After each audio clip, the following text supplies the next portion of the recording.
नमस्कार। हेल्पलाइन में आप सभी का स्वागत है। ठंड में दस्तक देती है, ऐसे में जरा सी भी लापरवाही आपके स्वास्थ्य को नुकसान पहुंचा सकती है। खासकर छोटे बच्चों का इस मौसम में खास ख्याल रखना होता है, क्योंकि अभी के मौसम में सुबह रात को ठंड काफी होती है और दोपहर को तेज धूप। ऐसे में सर्दी, जुकाम और बुखार जैसी समस्या लोगों में काफी आम है। अब सवाल ये है कि इस मौसम में अपना ख्याल कैसे रखना चाहिए और अगर कोई समस्या हो तो डॉक्टर से कब संपर्क करना चाहिए। अगर आप इस बारे में कोई जानकारी चाहते हैं तो हमें कॉल करें अपने टीवी स्क्रीन पर फ्लैश हो रहे नंबर्स पर। इन नंबर्स हैं 01725043-863, 01725043-865। बदलते मौसम में होने वाली समस्याओं के बारे में जानकारी देने के लिए आज हमारे स्टूडियो में मौजूद हैं जीएमसीएच चंडीगढ़ से प्रोफेसर और head of medicine doctor Atul Sachdev. Doctor Atul, हमारे स्टूडियो में आपका स्वागत है। धन्यवाद आपका। जैसा कि मैंने कहा कि अभी तेज धूप दोपहर को होती है और सुबह को और शाम को ठंड काफी होती है, तो ऐसे में लोग काफी बीमार हो रहे हैं। आखिर क्या वजह है कि वायरल की समस्या लोगों में देखी जा रही है? वायरस जो होता है ना, आमतौर पे कीटाणु होता है एक छोटा सा। तो जैसे सर्द गर्म हो रहा है, टेम्परेचर बदलता है, कपड़े डालते हैं, उतारते हैं, तो उसमें थोड़ा एक्सपोजर रेट ज़्यादा हो जाता है, तो थोड़ा बहुत फ़र्क पड़ता है इम्यूनिटी का। बहुत ज़्यादा फ़र्क नहीं पड़ता, तो वो जो उससे प्रॉब्लम ये ज़ुकाम और वायरल फीवर्स हो जाते हैं। सो बचाव ही है, जैसे आपने अभी बताया कि बचाव बहुत ज़रूरी है इस चीज़ से। अच्छी तरह कपड़े डाल के रखिए, एकदम से कपड़े उतारे नहीं और ज्यादा कपड़े भी ना डालें, लाइट से कपड़े रखें ताकि आप कंफर्टेबल महसूस करते रहें, वो बहुत जरूरी है। जैसे कि आपने कहा सर्दी, जुकाम, बुखार वगैरह इस तरह की समस्या लोगों में हो रही है, तो इसके लिए क्या एंटीबायोटिक्स देना जरूरी है? नहीं, ये बहुत अच्छा सवाल आपने पूछा। इसलिए क्योंकि एंटीबायोटिक्स इतने मिसयूज होते हैं, इसलिए क्या प्रॉब्लम आ रहा है, हमें रेजिस्टेंस आ रहा है एंटीबायोटिक्स से। आमतौर पे जो वायरल फीवर होता है ना, खांसी, जुकाम, हम कहते हैं कि हफ्ते का प्रोग्राम होता है, ये हफ्ता लेना है, दवाई दो, हफ्ता ना लो 7 दिन। सो दवाई का कोई असर नहीं होता, तो एंटीबायोटिक्स भी नहीं देने चाहिए इन कंडीशंस में, बिकॉज एंटीबायोटिक इनडिस्क्रिमिनेट या वैसे ही यूज करें तो रेजिस्टेंस हो जाती है, फिर अगले मरीज को हेल्प नहीं करती, फिर वायरस रेजिस्टेंस हो जाती है। सो बहुत प्रॉब्लम्स हो जाती हैं, तो इसलिए एंटीबायोटिक्स तो नहीं देने चाहिए। जब ज़रूरत हो, हाँ, उसकी इंडिकेशंस होती हैं, बुखार तेज हो या एल्डरली पर्सन हो या फिर कोई दमा हो या बलगम पीले रंग की हो रही हो, तो उन कंडीशंस में एंटीबायोटिक्स देते हैं, अदरवाइज नहीं देने चाहिए। लेकिन कैसे पता चलेगा कि अगर कोई बीमार हो रहा है तो उसे वायरल ही है, कोई और भी बीमारी हो सकती है? बिल्कुल हो सकती है। आमतौर पे वायरल फीवर के जो फीचर्स होते हैं, बॉडी एक्स बहुत होती हैं, और देखिए बुखार, रनी नोज, नाक बहता है, गला खराब होता है, जो छींकें आती हैं, सो ये चीज़ें होती हैं। कई लोगों को उल्टी भी आ सकती है, लूज मोशंस भी आ सकते हैं, तो ये वायरल होता है। तो आमतौर पे 3-4 दिन में ठीक हो जाता है, शरीर बहुत दुखता है इसमें। So that is a typical viral. हाँ, बात आपकी सही है। क्या हम पहली नज़र में बता सकते हैं वायरल है? बड़ा मुश्किल है कहना, बट प्रोबेबिलिटी होती है कि ये वायरस है और वायरल का प्रॉब्लम ज़्यादा है, फिर थोड़ा देख के किसी डॉक्टर के टच में रहना चाहिए। अगर बुखार ज़्यादा चले तो फिर वो आगे दूसरी तरह से सोचना चाहिए, है ना? जैसे कोई दूसरे जो मरीज होते हैं उनको अगर इस तरह की समस्या हो जाए तो फिर उन्हें क्या करना चाहिए? जैसे वो शुगर के मरीज हैं या फिर उनको हाई बीपी की समस्या है, तो उन्हें इस तरह की समस्या हो तो देखिए, ऐसे जो वायरस जो होते हैं ना, जो जिनको सांस की अंडरलाइंग प्रॉब्लम है, उनमें बहुत खराब हो सकता है जो वायरस। जैसे कि सिगरेट स्मोकर्स हैं, उनके फेफड़े डैमेज्ड हैं, उनमें अगर वायरल हो जाए तो वो सांस ज़्यादा खराब हो सकता है। जैसे कि ब्रोंकियल एस्मा है, दमे की बीमारी है, उसमें अगर वायरस हो जाए ऊपर तो उसमें लंग्स काफ़ी डैमेज हो सकते हैं। तो मतलब उनकी प्रॉब्लम्स और तरह की होती है। आमतौर पर अगर शुगर के मरीज़ हैं, इतना फ़र्क नहीं पड़ता है, ध्यान ज़रूर रखना। हाँ, एल्डरली पर्सन हो, बहुत ओल्ड हो, उसमें अगर वायरस हो जाए तो उसमें ज़्यादा प्रॉब्लम रह सकती है, या यंग, वेरी यंग पीपल हो, उसमें थोड़ा सा हो जाता है। आम आदमी चलता फिरता हो, अच्छी इम्यूनिटी वाला हो, उसमें वायरल फीवर इतना नहीं परेशान करता। हाँ, ध्यान जरूर रखना चाहिए कि कॉम्प्लिकेशन ना हो जाए, ये बात है।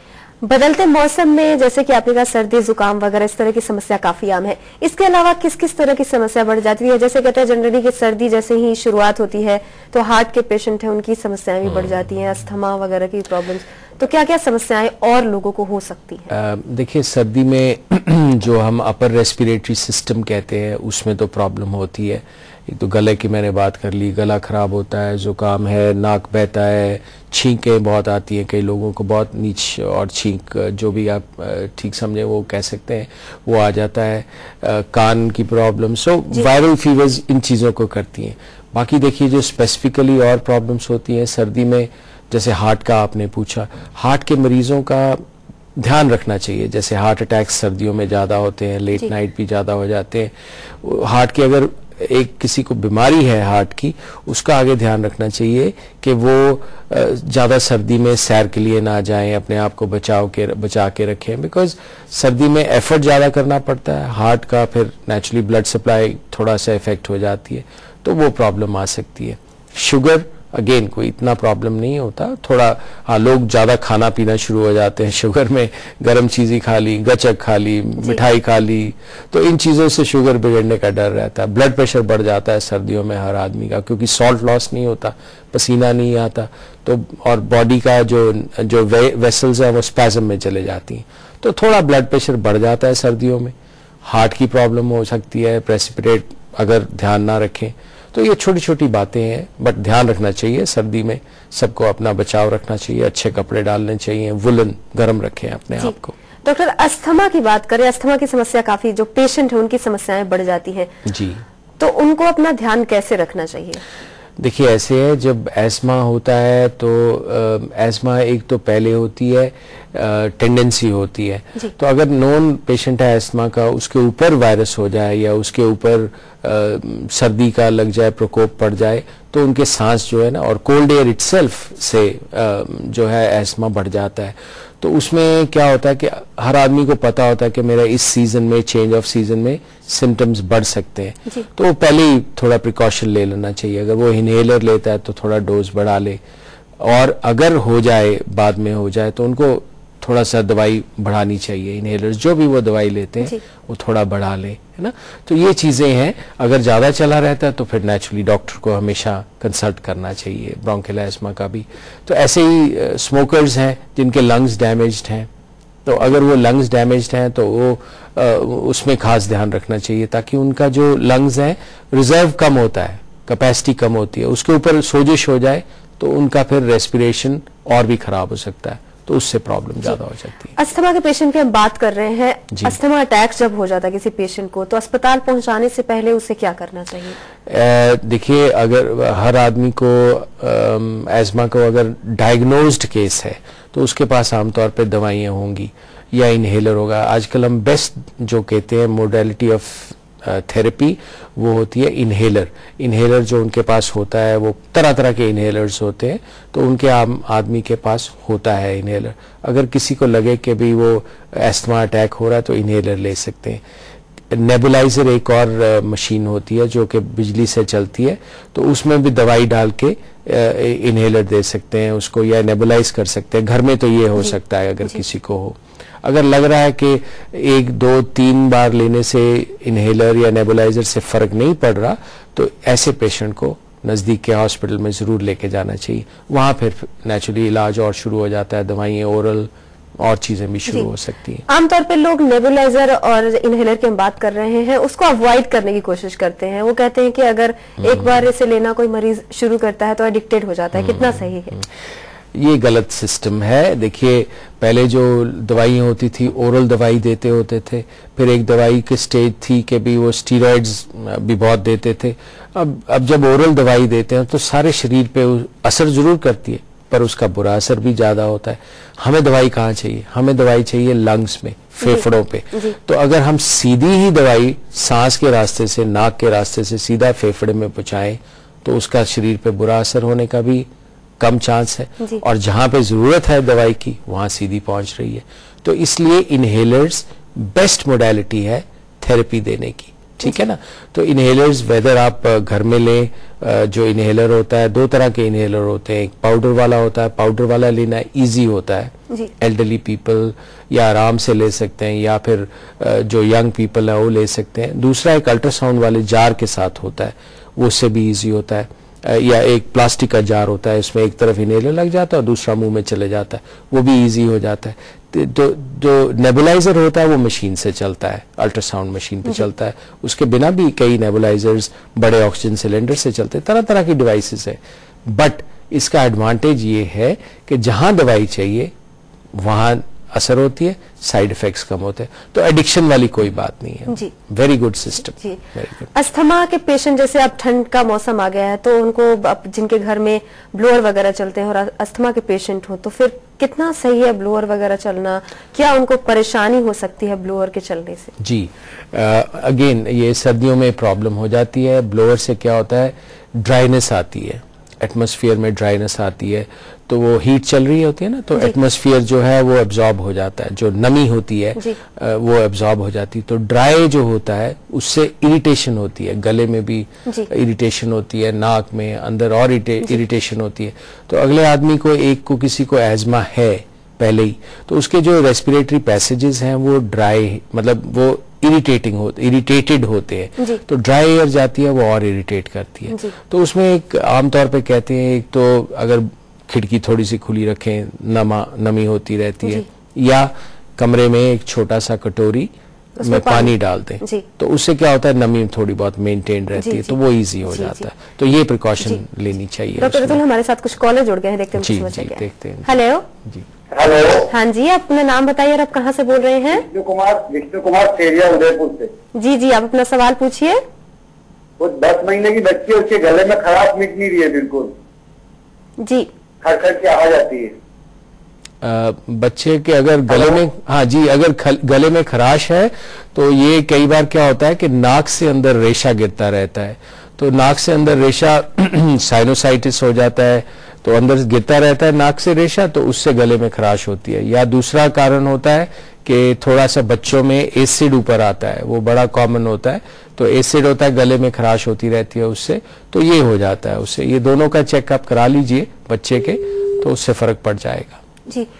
इस मौसम में बच्चों का ध्यान रखना कितना जरूरी है? बिल्कुल रखना बहुत जरूरी है।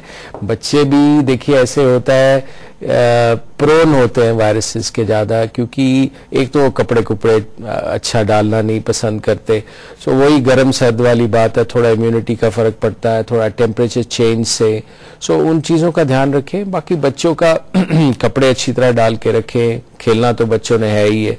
तो फर्स्ट साइन अगर हो, वायरल हो, तो घबराना नहीं है, कोई ऐसी बात नहीं है। अगर सिर्फ ये देखना होता है कि क्या उसको एंटीबायोटिक्स की जरूरत है कि नहीं, वो ध्यान में रखना चाहिए उसको। जैसे मैंने अभी बताया कि एंटीबायोटिक्स हर आदमी को जरूरत नहीं होते, आमतौर पे वायरसेस अपने आप ही और फीवर्स अपने आप सेटल हो जाते हैं। जी डॉक्टर रतुल, एक और कॉलर है, एकदम की समस्या क्या है? हेलो। हाँ नमस्कार सर, मैं पूजा बोल रही हूँ। नमस्कार। हाँ जी, शिमला से बोल रही हूँ मैं। सर मुझे भी 2-3 साल पहले ना ये प्रॉब्लम थी, जैसे मेरी सांस फूल जाती थी जी, फिर मेरे को इनहेलर यूज करने के लिए बोला था यहाँ पे डॉक्टर शर्मा जी ने ना ये, तो तब मैं थोड़ी ठीक भी थी। तो अब वो दोबारा मुझे प्रॉब्लम होती है, जैसे बेड खोल लूं, स्मेल चढ़ जाती कपड़ों की, गले में कुछ होने लगता है, जैसे खांसी आएगी पहले ना, थोड़ी सांस फूलती है, लेकिन इनहेलर यूज नहीं करा मैंने 2-3 सालों से। नहीं करना चाहिए। देखिए आपको अगर इनहेलर से फायदा हुआ था तो पूजा जी आपको इनहेलर लेना चाहिए, क्योंकि इनहेलर, और आपको ऐसे, आपको जैसे मौसम बदल रहा है, कई लोगों को पोलन से होता है कि जैसे अब फ्लावर्स आते हैं या पोलन होता है, तो उन दिनों में कईयों को इनहेलर हो जाता है, कईयों को सर्दी में ज्यादा जरूरत पड़ती है। तो उसी हिसाब से अपना आप सिस्टम देख के, आप पहले ही आपको मालूम है और इनहेलर शुरू कर सकते हैं। और भी दवाइयां हैं जो दे सकते हैं, पर इनहेलर का कोई नुकसान नहीं है। जहां दवाई चाहिए, जैसे मैंने बताया, वो सीधी वहां पहुंचती है और साइड इफेक्ट्स होने के चांसेस बड़े कम है। सो बाकी तरह तरह के इनहेलर्स हैं, अब तो बहुत अच्छे इनहेलर्स आ गए हैं, महंगे थोड़े से हैं कई इनहेलर्स, बट लेने चाहिए, जरूर लेने चाहिए। एक और कॉलर है, देखते हैं उनकी समस्या क्या है। हेलो। हेलो। हाँ जी, आप अपना नाम बताइए और आप कहाँ से बोल रहे हैं? मैं यशपाल बोल रहा हूँ, द्वारका के पास गाँव पड़ता है, खेरावाली। जी जी यशपाल जी, आप अपनी समस्या बताइए डॉक्टर रतुल को। मेरे पास गुड़िया है मेरी, एक 7 साल की, उसका नाक बहुत ज्यादा बहता है। तो एक्चुअली आपने किसी को अगर नाक बहता है तो ये भी हो सकता है कि उसको एलर्जी हो, नाक की कुछ एलर्जिक हो जाए। बाकी देखिए गर्म सर्द का होता है एक सिस्टम में स्टेबिलिटी आनी चाहिए। वो ये होता है कि अगर देखा गया है कि एक कहते हैं हम वेजोमोटर सिस्टम होता है, उसमें अगर बिस्तर से निकलो और एकदम से नंगे पांव चलने शुरू हो जाओ तो वो छींकें बहुत आ जाती हैं, नाक बहना शुरू होता है। तो ये थोड़ा अवॉइड करें। अगर एलर्जी है तो वो दिखाएं किसी को। नाक बहने के आमतौर पे ये कारण होते हैं बच्चों में। डॉक्टर एक और कॉलर है, देखते हैं उनकी समस्या क्या है। जी। हेलो हेलो, हाँ जी, आप अपना नाम बताइए और आप कहाँ से बोल रहे हैं? मैं चंबा हिमाचल प्रदेश से बोल रहा हूँ। जी, आप अपनी समस्या बताइए। जी, मेरे गले में 2-3 साल से मैंने सुनाई गया था, कब से ऐसा बना रहता है। जी, तो आप अगर कोई स्मोकर है तो वो एक तो स्मोकिंग बंद करनी चाहिए, उससे भी इरिटेशन होती रहती है। जैसे अभी बात हुई कि गले में खराश जो होती रहती है वो नाक से अंदर रेशा गिरता रहता है, कई लोगों में एलर्जिक होता है, उससे हो जाता है। एलर्जी गले में भी आ जाती है और दूसरी बात है कि कई बार एसिड ऊपर आता है, उससे भी ये इरिटेशन बनी रहती है। तो ये 2-3 कारण हैं जो आपको ध्यान रखना चाहिए, एलर्जी नाक से या फिर रिफ्लक्स हम कहते हैं, गैस्ट्रोइसोफेजियल रिफ्लक्स, उससे ये चीजें प्रॉब्लम हो जाती हैं। डॉक्टर अतुल, हमारी बातचीत जारी रहेगी बहुत बदलते मौसम की समस्याओं के बारे में। फिलहाल हम रुक रहे हैं छोटे से ब्रेक के लिए। ब्रेक के बाद भी जीएमसीएच चंडीगढ़ से प्रोफेसर और head of medicine doctor Atul Sachdev आपके सवालों का जवाब देंगे। आप बने रहिए हमारे साथ।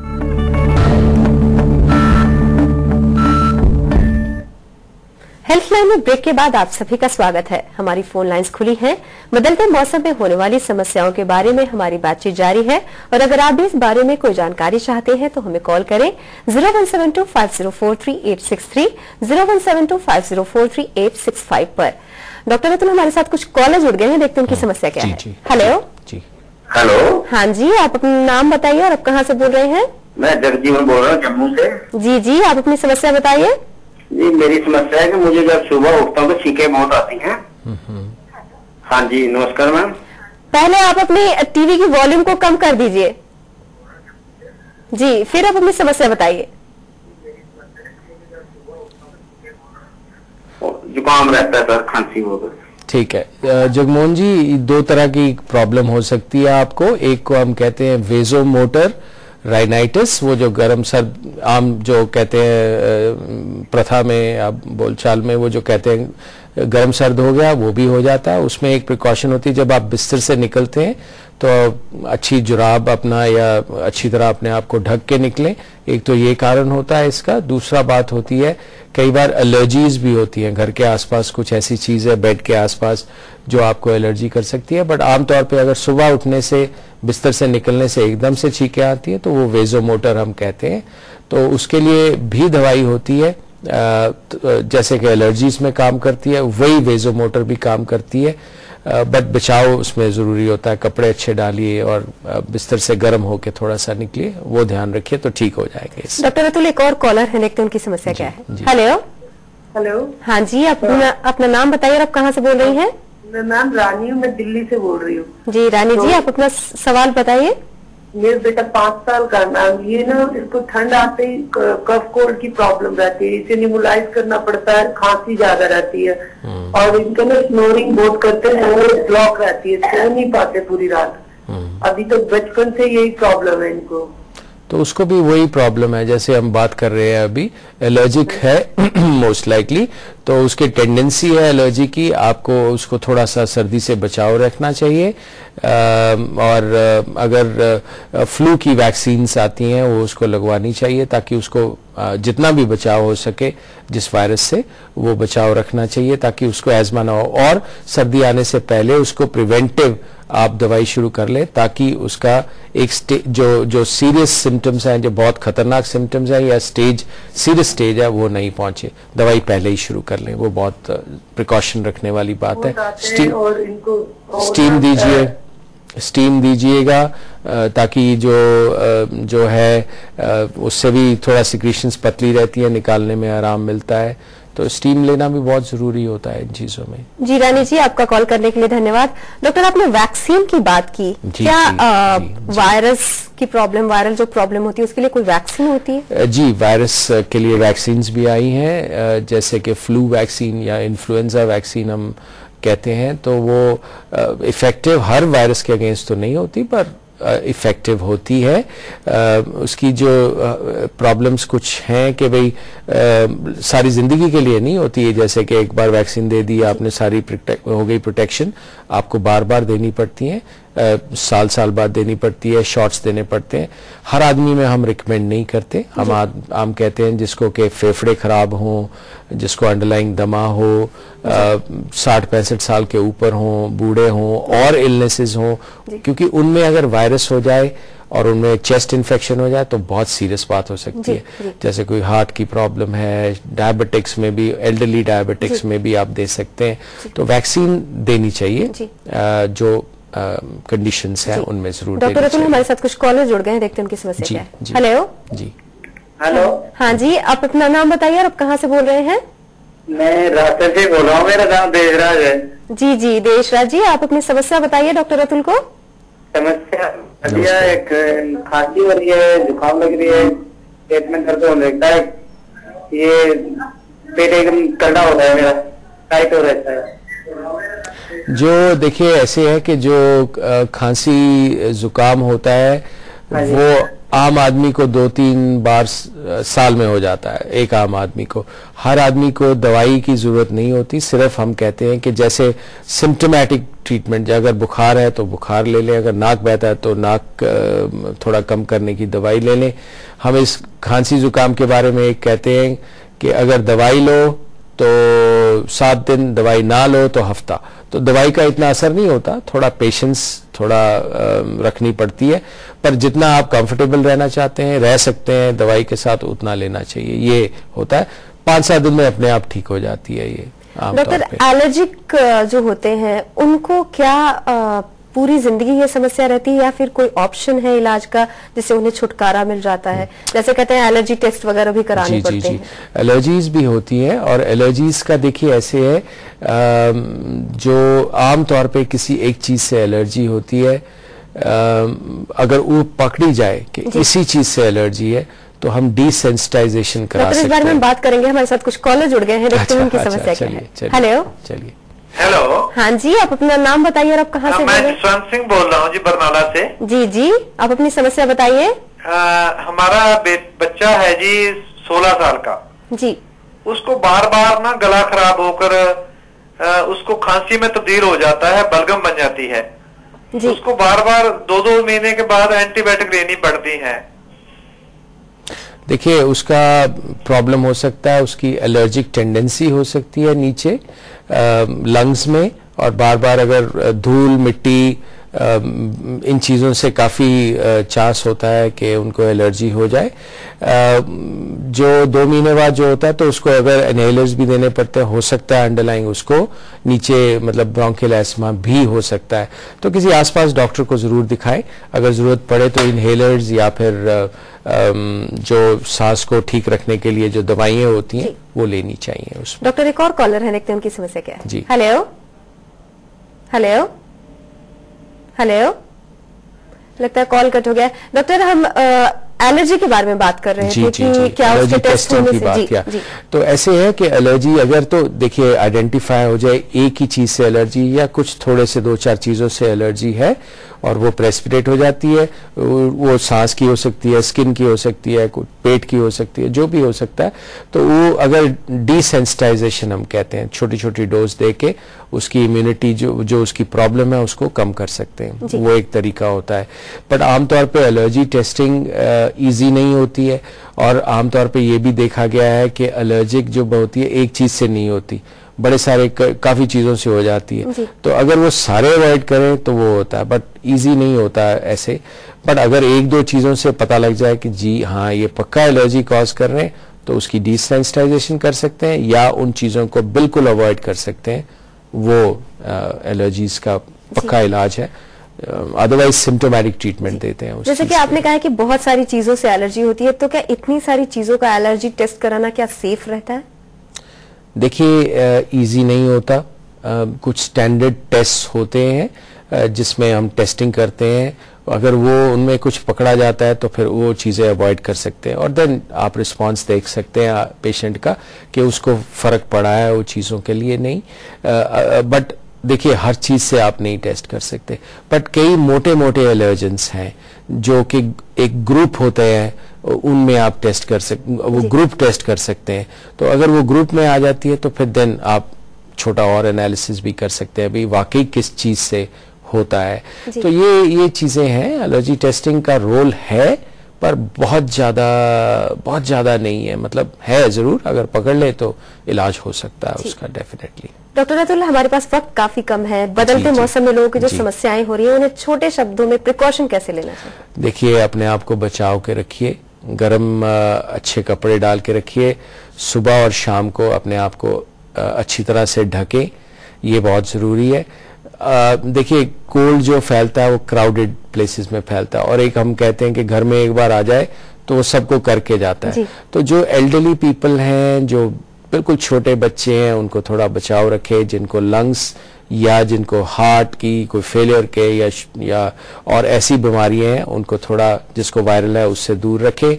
प्रिकॉशंस तो ये है, बाकी देखिए अब आप क्राउडेड चीजें तो अवॉइड नहीं कर सकते, बट गर्म सर्द होने से बचाइए अपने आप को। अगर वायरल आता है तो सिम्टोमेटिक ट्रीटमेंट रखिए, वो बहुत जरूरी है। ये डॉक्टर अतुल, आप हमारे स्टूडियो में आए, बदलते मौसम की समस्याओं के बारे में बातचीत की, आपका बहुत बहुत धन्यवाद। धन्यवाद आपका, धन्यवाद। तो ये था बदलते मौसम में होने वाली समस्याओं से संबंधित आज का हेल्थ लाइन। कैसा लगा आपको हमारा ये कार्यक्रम? हमें जरूर लिखें। हमसे संपर्क करने के लिए हमारा ईमेल आईडी नोट करें, healthline@dayandnightnews.com। फिलहाल हेल्थ लाइन में बस इतना ही। नमस्कार।